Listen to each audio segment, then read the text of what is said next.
Bom, estamos iniciando mais um podcast aqui no Host Podcast e estamos recebendo aqui o Hernan Vilar, né? O Hernan é psicólogo clínico formado pela Universidade Metodista de São Paulo, pós-graduado em Administração de Empresas pela Fundação Getúlio Vargas, mestrando em Ciência da Religião pela PUC São Paulo e pós-graduando em Logoterapia e Análise Existencial pela Faculdade Católica de Cuiabá e ordenado budista em uma das ordens mais antigas budistas, né, Hernan? Exatamente. Eu faço parte da ordem Otani, que foi fundada no ano de 1321 na cidade de Kyoto, no Japão. 1321 no Japão? Exato. Que bacana. É uma das mais antigas ordens japonesas. Que beleza. Conta pra gente um pouquinho, Hernan, o que inicialmente, assim, como que se descreve o budismo, qual que seria a principal doutrina, né, do budismo? O budismo, ele teve um fundador, né? O fundador foi Siddhartha Gautama, né? É um personagem histórico que viveu aproximadamente 500 anos antes de Cristo. Siddhartha nasceu no norte do país que hoje é a Índia, né? Naquela época não havia a Índia ainda, né? Perfeito. Perdão, seria o primeiro Buda? Ele se tornou o primeiro Buda do qual nós tivemos conhecimento enquanto um Buda histórico. Mas para o budismo existe uma área de ciência que se chama budologia. Então, isso acontece porque em um dos muitos discursos que o Buda histórico nós chamamos de Siddhartha Gautama, antes dele alcançar a budeidade. Antes dele alcançar a iluminação. Perfeito. Depois que ele alcança a iluminação, então ele é chamado de Buda Shakyamuni, ou Buda histórico. Mas num dos muitos discursos que ele nos deixou, ele diz que existem milhões de Budas em milhões de mundos. E ele diz também que existiram muitos Budas antes dele, e que depois dele também existirão muitos Budas. O budismo, então, ele é multiexistencial? Assim, de acordo com o budismo, existiria um multiverso também? Não sei te dizer precisamente se a teoria do multiverso... Multiverso não, mas outros planetas, pelo menos no mesmo universo, né? Entendi. Em outros planetas...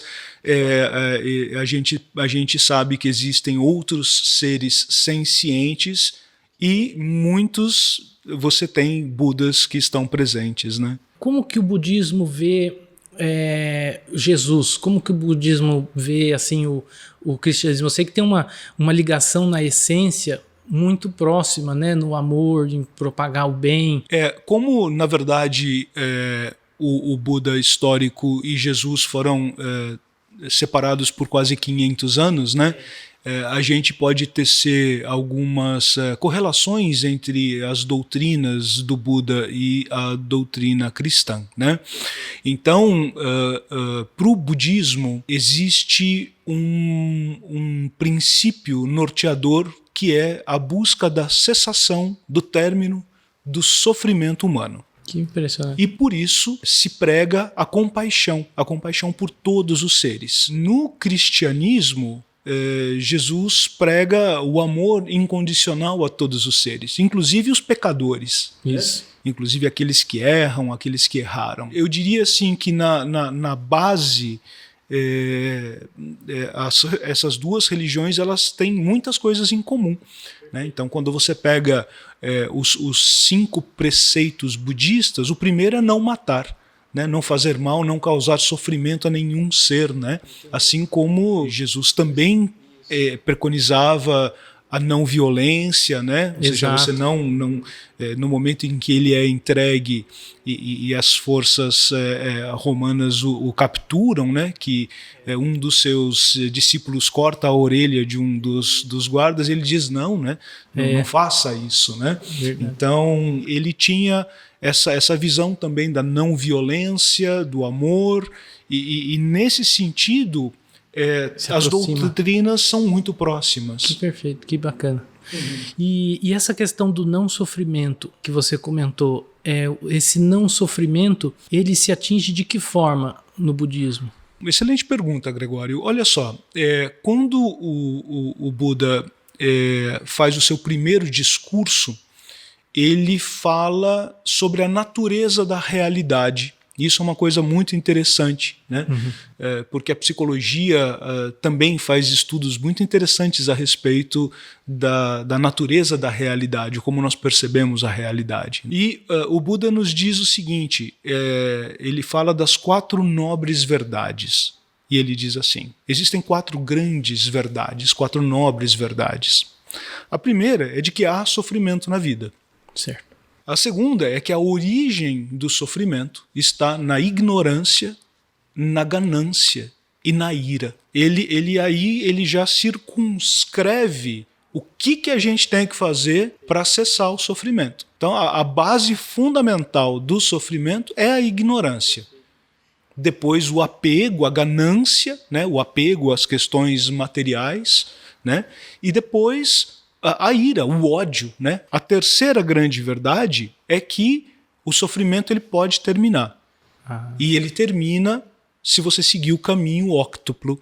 E aí ele dá 8 coisas que a gente tem que fazer para que a gente possa terminar o sofrimento, né? Sendo que as 2 últimas, que são a praxis budista, são a correta atenção e a correta concentração, que são as bases da meditação. Perfeito. Então, o autocontrole, talvez, autocontrole. Aprimoramento das virtudes que leva a essa extinção do sofrimento. Exatamente. Então, quando a gente fala da cessação do sofrimento, ele passa por uma sabedoria budista, ele passa por uma ética budista e por uma prática. Então, quando a gente entende o budismo, é difícil às vezes da gente falar o budismo, o correto seria nós falarmos os budismos. Né? Tá. Por quê? Porque durante a história nós desenvolvemos 3 grandes tradições do budismo. A tradição Theravada, né, que vem do norte da Índia ali para o sudoeste asiático, né, que é uma ordem monástica, né, uma tradição assim mais voltada para as práticas no templo, né, para a formação de monges e monjas, né. A tradição Mahayana, que é a tradição do Nordeste, aquela que vai seguindo o caminho da seda, né, que era a rota da seda que se fazia o comércio antigamente, né? Então ela sai da Índia, vai ali para a China, Coreia, para o Japão, né? Essa é a tradição Mahayana, e a tradição do budismo tibetano, que surge ali perto do ano 600, 700 já depois de Cristo. Então são 3 vertentes principais. São 3 vertentes principais. Cada uma dessas vertentes tem escolas de pensamento. Certo. E cada escola de pensamento tem ordens. E são muito distintas entre si ou trazem praticamente a mesma? Não. Nós podemos fazer até uma analogia com o próprio cristianismo, né? Você tem tradições dentro do cristianismo, então você tem a igreja católica apostólica romana, você também tem a igreja ortodoxa anglicana, protestantes. E aí você vai tendo os protestantes, até que você chega em ordens específicas, como a ordem dos beneditinos, a ordem dos franciscanos. Que bacana. E a sua vertente, qual das 3 que seria aqui? Muito bem, nós seguimos a tradição Mahayana. Dentro da tradição Mahayana nós temos a escola da Terra Pura, e dentro da escola da Terra Pura nós temos a ordem Otani, que é essa ordem que foi fundada em 1321. Perfeito. Nessa ordem Otani você foi ordenado no Japão. Eu fui ordenado monge na cidade de Kyoto no ano de 2017. Que bacana. O uso das vestimentas, ela parece ser comum em todas as vertentes, né? A vestimenta mais monástica mesmo, né? E elas têm alguma relação assim com a questão das cores? Fala um pouco pra gente como é que é a questão do uso da roupa? Normalmente você tem, dependendo assim da tradição, né? O budismo tibetano ele é muito colorido, ele é muito bonito, né? Nas suas cores, vibrante, né? Com aquele laranja, o vermelho, né? Enquanto que as ordens mais orientais elas acabam tendo a roupa preta, né? No Japão, a roupa preta ela significa a vida, a pureza, enquanto que o branco tem essa conotação de morte, talvez porque a mortalha fosse branca, né? Então, quando nós nos vestimos, né, nós colocamos a roupa branca por baixo, representando a vida que nós tínhamos antes da ordenação, e por cima o manto preto, que é a nova vida, né? A vida quando a gente se torna budista e faz parte de uma comunidade budista. Esse adereço que se usa aqui no pescoço é uma túnica que, quando o Buda não estava em serviço, ele enrolava e colocava no pescoço, mas fazia parte da própria indumentária, ele se cobria, né, nos dias frios, né? É uma representação desse adereço. Essa é uma representação da túnica que efetivamente ele utilizava. É esse acessório. Esse acessório aqui que a gente usa na mão esquerda, ele é chamado de japamala ou nenju. E ele são contas que não servem, não tem o mesmo propósito de um rosário. Você não utiliza para rezar como seria um rosário cristão. Ele é a representação simbólica de todas as paixões humanas. Então ele tem normalmente 108 contas, que são as 108 paixões humanas. Olha. E ele tem duas contas menores, que representam Seishi e Kanon, que são dois bodhisattvas, dois seres elevados, que acompanham sempre o Buda Amida, né? E essa conta maior representa o próprio Buda. Então você tem a sabedoria, a compaixão, né? E a própria figura do Buda. E aqui você também tem a representação das 3 joias budistas, né? O Buda representado, né? Você tem o Dharma, que é a doutrina, o conhecimento, a sabedoria do Buda, e a Sangha, que é a comunidade budista. Esses são os 3 tesouros do budismo. Então ele traz essa memória da doutrina da doutrina do Buda e da importância da vida em comunidade. Entendi. E durante as meditações ele fica, ele é utilizado sempre ou não? Não, ele é simplesmente um adereço, né? Em alguns momentos você tem japamalas que são usadas no pescoço, né? Mas normalmente você tem essa versão menor que você tem à mão. E no dia a dia acompanha também ou não? É mais no trabalho? No dia a dia a gente tem um pequenininho que fica no pulso. Ah, tá. Mas ele é mais simbólico, assim, não é tão grande quanto. Mas traz esse mesmo trabalho, porque às vezes na vida individual ali, particular, é mais difícil de lembrar do que quando está na... Ah, sem dúvida, né? A realidade, ela nos contrasta o tempo todo com a dificuldade de sermos humanos, né? De lidarmos com a nossa própria ignorância, com os nossos apegos, com a dificuldade de nós contermos a nossa ira, né? E você vê que nesses momentos de pandemia, né, o quanto a ira, né, o quanto esse comportamento de ódio acaba contaminando a nossa sociedade, as pessoas, né? É verdade. Essa é uma luta constante que a gente tem que ter, né? É a luta contra nós mesmos. Contra nós mesmos, é verdade. E a questão do cabelo, Ah, sim! Essa é uma questão interessante, Gregório. Quando o Siddhartha Gautama decide sair do castelo, porque ele era um príncipe, ele tinha uma vida, vivia num castelo, tem toda uma história, até algo mítica, de que ele, quando nasceu, né, um grande sábio virou para o pai dele e falou assim: olha, o seu filho ou será um grande rei, ou ele será um grande líder espiritual, mas ele não vai conseguir ser as duas coisas. Então o pai tenta o tempo todo tirá-lo desse caminho privar ele e treiná-lo para que ele fosse um grande rei. Então ele foi treinado e versado nas artes marciais, né, nas lutas, né, era uma pessoa forte, saudável, né, faz com que ele se case muito cedo, exatamente para já começar a direcioná-lo para uma vida aristocrática, né? E ele tem esse incômodo, né? Esse incômodo de querer entender a vida, e desde pequenininho ele vai dando sinais. Quando ele era pequenininho, teve uma vez um festival de agricultura, né? Que era quando se iniciava a plantação, né? As sementes, né? Para a nova fase agrícola, né? E aí revolvem a terra e uma minhoca fica pulando. E aí vem um passarinho e pega a minhoca. E ele, criança, ele diz assim, que triste esse mundo, né? Para que o passarinho pudesse viver mais um dia, a minhoca teve que morrer. Então ali ele já começava a dar sinais de que ele tinha um certo incômodo com a vida. Perfeito. Ele faz algumas tentativas de fugir e sair do palácio para começar a viver uma vida de monge, uma vida ascética, né?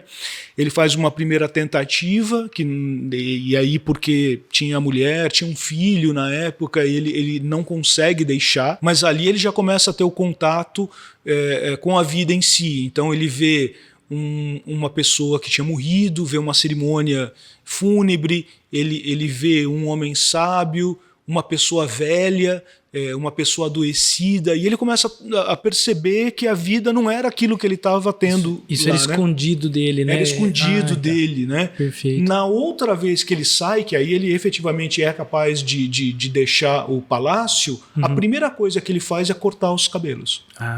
Então, desculpe a resposta tão longa, não, perfeito, mas porque senão eu não conseguiria contextualizar. Claro. Então, a primeira coisa que ele faz é pegar os longos cabelos que ele tinha e cortar. Então, os monges, eles não são obrigados a cortar o cabelo. Mas cortar o cabelo é um símbolo de humildade, né? A gente fica igual, né? Sem vaidade, né? Quando a gente está com o cabelo zerado, assim, né? Tonsurado, né? Então essa tonsura, né? Esse corte que se faz, né? A raspagem do cabelo é exatamente demonstrar que nós não somos humildes. A natureza humana ela é muito difícil de ser vencida. É mais uma forma de tentar ajudar nesse desafio. Mas é uma forma da gente estar o tempo todo lembrando assim, eu preciso ser humilde, né? Eu preciso ser um ser humano compassivo, né? Eu não posso deixar a vaidade me tomar de alguma forma. Porque precisa continuar... Porque vai crescendo. Assim como a vaidade cresce, o cabelo vai crescendo. Interessante. E toda vez que você pega tira, é como você está lembrando, eu preciso... podando as desvirtudes ali. Exatamente. As paixões humanas que vão brotando ali na gente o tempo todo. Perfeito. Né? E até no Japão era uma coisa... o cabelo tinha mais ainda essa questão da vaidade do que aqui parece, né? O pessoal deixava o cabelão, fazia as tranças e tal, uma coisa mais ainda... Sim, que tinha a ver com essa questão... bem da vaidade. Vaidade, mesmo, né? A tonsura, ela simboliza exatamente isso, a possibilidade do retorno à humildade, né? A combater as paixões humanas. E tem uma relação, me parece bastante forte, o budismo com o hinduísmo, né? E inclusive tem algumas palavras que, se não me engano, são usadas nas duas religiões, que é karma, nirvana, dharma. Qual que é o significado assim, dessas palavras e se tem mesmo uma relação com o hinduísmo? Sim, outra excelente pergunta, Gregório, porque quando o Siddhartha Gautama nasceu, né, já havia o hinduísmo.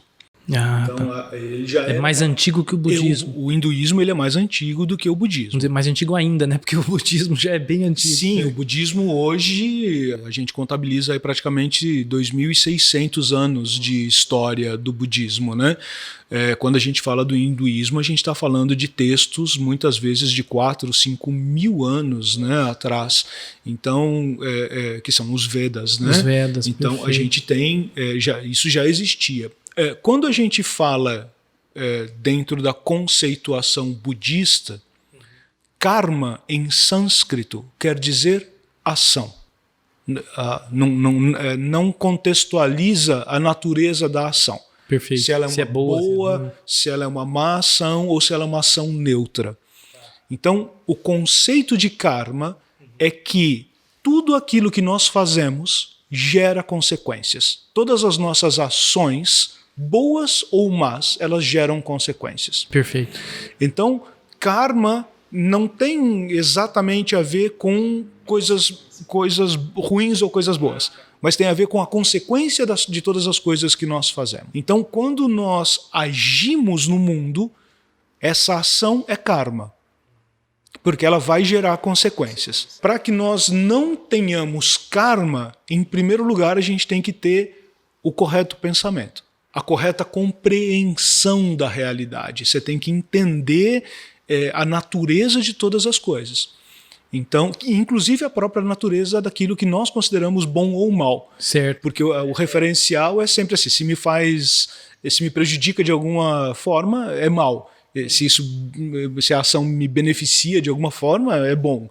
E isso é um conceito muito particular, às vezes individual, às vezes os próprios códigos, leis sociais também determinam isso, né? O que pode, o que não pode, o que é bom, o que é mal. Perfeito, né? Exato.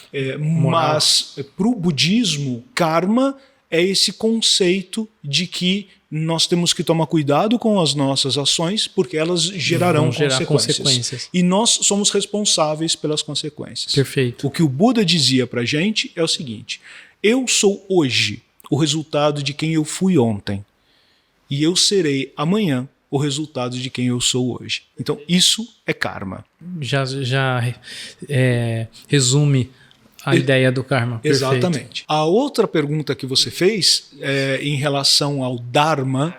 Dharma para o budismo é o conhecimento que nos foi deixado pelo Buda histórico. O Buda histórico ele fez algo parecido com 84 mil discursos. Nossa. Cada discurso é um sutra. Como ele pregou ali por algo próximo a 40, 45 anos da vida dele, né? Se você dividir os 84 mil discursos, ele fez aí uma base de quase 4 ou 5 discursos por dia. Todo dia um monge chegava para ele, fazia uma pergunta e ele respondia, e isso era guardado como um sutra.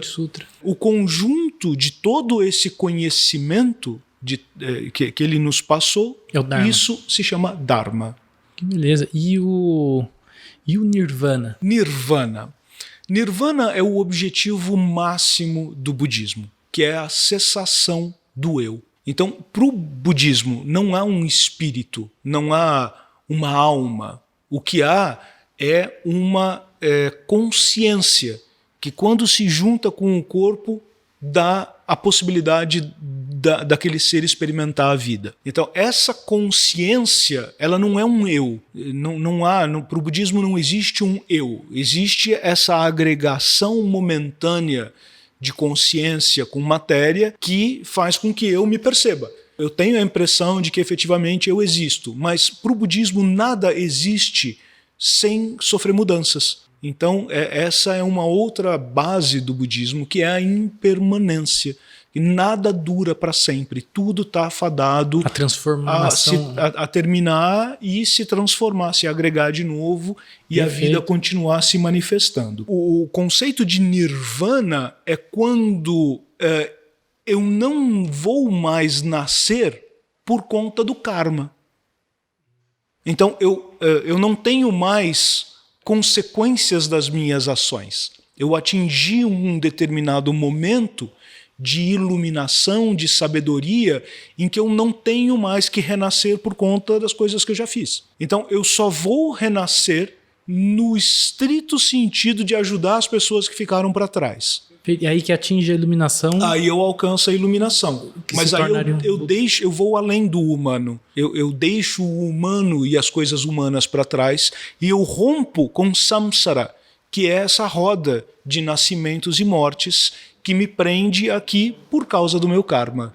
E parece haver uma relação com o espiritismo, na questão de reencarnação? Sim, na verdade, o espiritismo ele é um sincretismo religioso também conhecido como o esoterismo francês do século, exatamente, Perfeito. do século XVIII ali, né, século XIX, né? O espiritismo se apropria de alguns conceitos de outras religiões, faz um sincretismo e, em alguns casos, reinterpreta aquilo que essas outras religiões tinham por definição. Então, quando a gente fala para o budismo, a gente não fala de reencarnação, a gente fala de renascimento. Ah, tá. É você renascer, ou seja, a consciência ela se agrega de novo com a forma material e aí eu tenho um nascimento. Entendi. Não há a existência de um espírito, a transmigração das almas. Exatamente, não existe essa transmigração, esse espírito que vai saltando de corpo em corpo, um eu que dura depois da morte. Então, para o budismo, o que existe é essa consciência, e essa consciência é um não eu. Nirvana, portanto, é quando eu consigo chegar no final das minhas manifestações de vida, o final das minhas existências. E aí eu não tenho mais uma energia que me prenda ao ciclo de nascimentos e mortes, e aí, portanto, eu me livro desse ciclo e alcanço o Nirvana. E aí viria só para ensinar, para passar isso? Muito bem. Então, esse é aquilo que se chama de o caminho do Bodhisattva ou o próprio caminho búdico. Ou seja, eu vou retornar para cá, porque muitos de nós ficaram para trás. Tem um grupo interreligioso que você participa. Né? Que grupo que é esse? Como que é esse trabalho? A gente tem esse grupo interreligioso, ele se chama Coalizão Interfé. Coalizão Interfé? E nós promovemos, através de encontros anuais, de publicações, o diálogo entre religiões. Esse diálogo interreligioso. Então, participam muçulmanos, cristãos, que beleza. designatários de religiões afro, judeus, né? Então, esse grupo ele tem esse objetivo de correlacionar, né, religião, saúde, né? E promover esse diálogo interreligioso. Que beleza. E são feitas reuniões com todos? Como que é feito nesses tempos de pandemia, a gente está reestruturando as reuniões para encontros online e para ações que evitem a aglomeração. Perfeito. Mas a gente tem um constante encontro e troca de informações para que a gente possa promover o diálogo, né? Trabalho de integração entre todas as religiões. Que beleza. Né? E é muito legal, você tem uma banda interreligiosa, você faz parte de uma banda, né? Exato, eu toco guitarra em uma banda interreligiosa chamada Sou da Paz. Eu nunca tinha ouvido falar de uma banda interreligiosa. Deve ser a gente primeira. Brinca e a gente diz que essa é a primeira banda interreligiosa da galáxia, né? Da galáxia, é provável. Ela foi um projeto que começou na garagem do Mahesh. Mahesh fez uma reunião uma vez com o Rabino Ventura, se eu me lembro bem a história, e eles entenderam que a música era alguma coisa que ia além de todas as religiões. Se a gente quisesse tocar o coração das pessoas, a música seria uma forma. É uma linguagem universal. É uma linguagem universal. E aí eles fizeram a primeira reunião, né, do Rabino Ventura, o Mahesh, que é um sacerdote brahmani, e eles chamaram um baterista que era budista. Né, e aí começou... o Ricardo Camilo começaram a banda e eu fui o último a ser integrado. Então ela tem hoje 14 membros, né, de músicos e também a gente tem a Débora que faz flauta transversal, saxofone, e a gente faz uma música interreligiosa. A gente gosta de rolar um rock, um reggae, né? E fazer com que todas as pessoas possam ir além das suas denominações e independente das suas religiões, a gente poder cantar junto. Tem um canal da banda?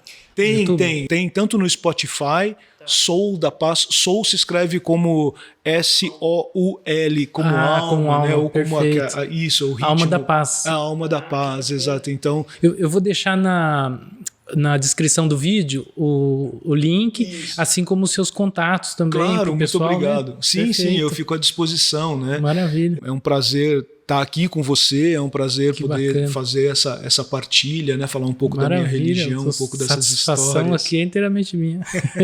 E tem a última pergunta, eu queria que você falasse um pouco do seu trabalho como psicólogo, né? Que você tem um trabalho muito bacana com a sua esposa, né? A Tatiane, e vocês fazem um trabalho na parte de saúde mental, né? Minha esposa Tatiane, ela é médica psiquiatra e juntos nós atuamos na área da saúde mental. Então a gente tem uma atuação hospitalar, cuidando em um hospital dos pacientes que estão internados, seja UTI, seja na enfermaria. Também fazemos o atendimento ambulatorial dos pacientes de uma maneira muito prática.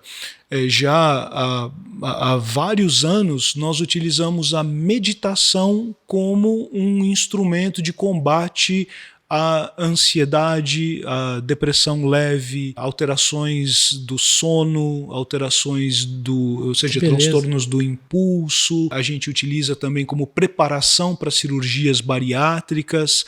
Então a gente tem toda uma atuação do cuidado, da educação, né, da terapêutica das pessoas para que se mantenham sempre saudáveis, né, tanto física quanto mentalmente. Né? E a meditação é bem eficaz nesse sentido, né? A meditação ela é um instrumento fantástico para que a gente possa utilizar, em especial no combate à ansiedade. Né? A gente sabe que hoje a gente tem aí perto de 19 milhões de pessoas em crise de ansiedade, muito acontecendo em função da pandemia, e a gente usa uma técnica de meditação que ela é científica.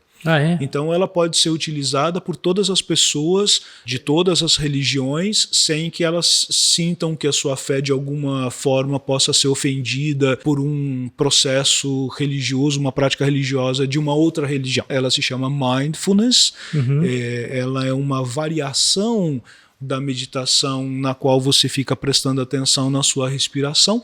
A gente tem um canal no YouTube chamado Cuida da Mente, tudo junto. Perfeito, eu vou deixar também na descrição. E nesse canal a gente tem alguns vídeos onde a gente ensina essa técnica de meditação e tem também vídeos que a gente fala sobre meditação, sobre ansiedade. Eu ia até perguntar uma forma de meditação para auxiliar quem está buscando, mas eu vou colocar então o canal na descrição. E ele passa algumas formas assim que a pessoa pode se auxiliar em casa. Tecnicamente, Gregório, existem mais de 700 formas, 700 tipos de meditação. Que bacana. Então, quando a gente às vezes vai para o Google, vai para os aplicativos, a gente acaba caindo sempre na meditação guiada, a meditação que foca na respiração. Isso é um tipo de meditação. Tem mais 699 tipos diferentes de meditação. Quando as pessoas entenderem que meditar é o que você faz com a sua atenção, isso abre um mundo de meditações.